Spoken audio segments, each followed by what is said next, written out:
22 तारखेला तुम्हाला ह्यांना जो सत्तेचा माज चढलाय महाराष्ट्रात आणि देशात आपण बघत आहात कशी फोडाफोडी चालू आहे। रोज टीव्ही लावलं की तेच, रोज टीव्ही लावलं की तेच, मोबाईल उघडला की तेच।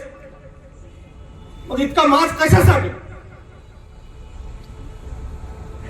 मी जास्त संदेशराव सारखं राष्ट्रीय पातळीचं राज्य पातळीचं बोलत नाही, मी इथलं सांगतो। सन्मान्य आमदार या विधानसभेचे तुम्हीच औंढावासीयांना त्यांना मागच्या वेळेस 1 नंबरला ठेवलं होतं। ज्या उद्धव साहेबांनी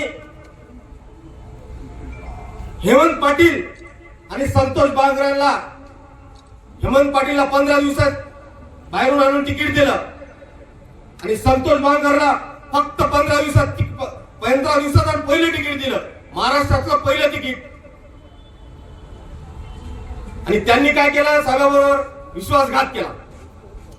40 मधल्या सगळ्या आमदारांमध्ये उद्धव साहेबांच्या विरोधात बोलणारा हा नंबर 1 चा आमदार।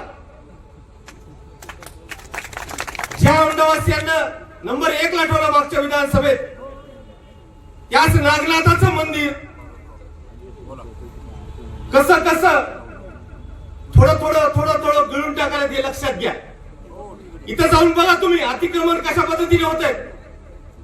बसलेले लोक कोण आहेत? दुकानं मांडून, कोणाच्या तरी जवळचे, कोणाचे तरी नातेवाईक। असं चालणार नाही। वाळूचा उपसा, शेतकरी बाजूचे फोन करतात मला, मगर साहेब काहीतरी करावं। आम्ही लावतो, तहसीलदारला फोन लावतो, एसडीएम ला फोन लावतो। म्हणलं काय झालं? तुम्हीच निवडून दिलं ना, काय झालं? मग नाही, आमच्या बोरचं पाणी कमी होतंय, आमच्या विहिरीचं पाणी कमी होतंय। का तर रेतीचं अवैधरित्या जास्तीचं उत्खनन। आणि माज असा आलाय की आता तर समाजावर बोलायला लागले। कालची क्लिप फिरली की आम्हाला अमुक समाजाचं मतदानच नको। अरे राजकारणात आणि समाजकारणात काम करत असताना छोट्याच्या छोट्या जातीला सुद्धा दुखवायला जमत नाही आणि तुम्ही तो मोठ्या समाजाची पंगा घेताय। 6 महिन्याला तुम्हाला सुद्धा विधानसभेला सामोरं जायचंय। आता ही गोष्ट वेगळी आहे, हेमंत पाटलाचं जसं झालं तसं तुमचं होऊ नये म्हणजे बस झालं। आणि त्यामुळे ही निवडणूक ही सत्तेचा माज उतरवण्यासाठीची निवडणूक आहे। फक्त आपल्याला महाविकास आघाडीच्या सर्व पदाधिकाऱ्याला कार्यकर्त्याला विनंती आहे की आपली निशाणी नवीन आहे, मशालीची। आणि माझ्या माता भगिनी आहेत, काही शिकलेल्या असतील, काही अशिक्षित असतील, तर त्यांना ती निशाणी तुमची समजून सांगणं आपलं सगळ्यांचं कर्तव्य आहे। कारण असं आहे की 2-3% जरी मताचा इकडे तिकडे फरक झाला तरी 50-50 हजाराचा फरक पडतो।